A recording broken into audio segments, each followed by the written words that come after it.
سلام بچه‌ها، حالتون چطوره؟ من النازم، دکتر داروساز و امروز قراره با هم یک سری نکات رو راجع به میگرن و به ویژه درمان اون مرور کنیم. اولین توصیه من به شما اینه که اگر سردردهای مشابه با سردرد میگرنی رو تجربه می‌کنین، قبل از اینکه تشخیص قطعی برای خودتون بذارین که سردرد شما یک نوع سردرد میگرنی هست، با پزشک مشورت بکنین تا این تشخیص براتون قطعی بشه و درمان مناسب بر اساس شرایط شما براتون گذاشته بشه.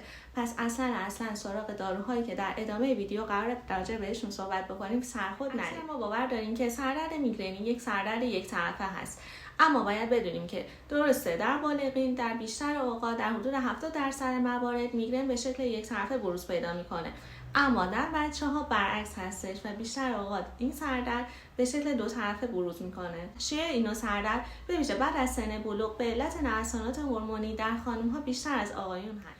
خب حالا بریم سراغ دو تا داروی پرکاربرد برای کنترل سردردهای میگرنی، سوماتریپتان و ریزاتریپتان. در مورد سوماتریپتان باید بدونیم که این دارو بهترین موقع مصرفش درسته که میگیم در شروع سردرد میگرنی هست، اما اگر با تأخیر هم استفاده بشه باز هم اثر بخشی داره، اما کمتر. نکته بعدی این که در زمانی که حمله اتفاق میفته داروی سوماتریپتان با دوز 50 تا 100 میلی گرم شروع میشه و اگر بعد از 2 ساعت سردرد بهبود پیدا نکنه میتونه این دوز تکرار بشه، اما مراقب باشین که در طی 24 ساعت این دارو رو بیشتر از 200 میلی گرم استفاده نکنین و همینطور در طی یک ماه بیشتر از 10 روز از داروی سوماتریپتان یا ریزاتریپتان اصلا استفاده نکنین، چون مصرف بیش از 10 روز اونها در طی یک ماه میتونه شما رو دچار سردردی به اسم medication overuse headache بکنه، یعنی سردرد ناشی از مصرف بیش از حد داروهای ضد درد.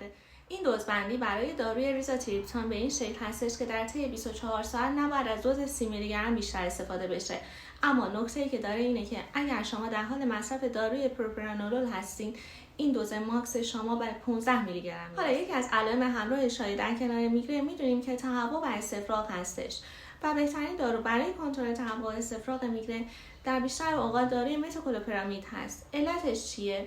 چون که متوکلوپرامید علاوه بر اثرات ضد تهوعی که داره باعث افزایش سرعت حرکات دستگاه گوارش میشه. جالب بدونین که در طی میگرن حرکات دستگاه گوارش کاهش پیدا میکنه و به این ترتیب سرعت جذب داروهای مصرفی شما هم کم میشه.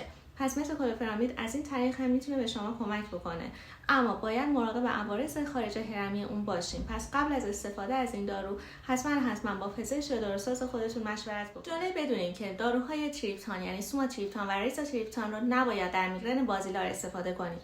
پس توجه کنیم که این داروها هم داروهایی نیست که بدون نسخه تهیه بشه و قبل از اون حتما باید پزشک شما نوع میگرن شما رو مشخص بکنه. داروی بعدی که میخوام راجع بهش باهاتون صحبت بکنم ارگوتامین C هست که C اون مخفف داروی کافئین هست و علت استفاده از اون در داروی ارگوتامین C افزایش جذب ارگوتامین هستش. باید بدونیم که ارگوتامین C به خاطر اثرات غیر اختصاصی که داره عوارض بیشتر و تداخلات بیشتری داره و از طرفی استفاده از اون در شروع سردرد میگرنی از اهمیت بیشتری برخورداره، یعنی اگر با تأخیر استفاده بشه اثرش خیلی کاهش پیدا باشه که داروی ارگوتامین C رو همزمان با داروی سوماتریپتان یا ریزاتریپتان اصلا استفاده نکنیم، چون احتمال حوادث قلبی عروقی بیشتر میشه و حداقل فاصله بین اونها باید 24 ساعت باشه. یه باور اشتباهی که وجود داره اینه که خیلی از افراد فکر میکنن تنها داروهایی که برای میگرن استفاده میشه داروهای تریپتان و ارگوتامین هست، در حالی که باید بدونیم بویژه اگر میگرن از نوع شدید نباشه اولین دسته دارویی که پزشک معمولا سراغش میره داروهای دسته انسیل از جمله ناپروکسن هست. و در آخر بگم که در یک سری شرایط خاص که پزشک باید برای شما تشخیص بذاره شما نیاز هست که داروهای پیشگیری کننده برای حملات میگرنتون استفاده بکنید. ممنون از اینکه تا آخر این ویدیو همراه من بودین.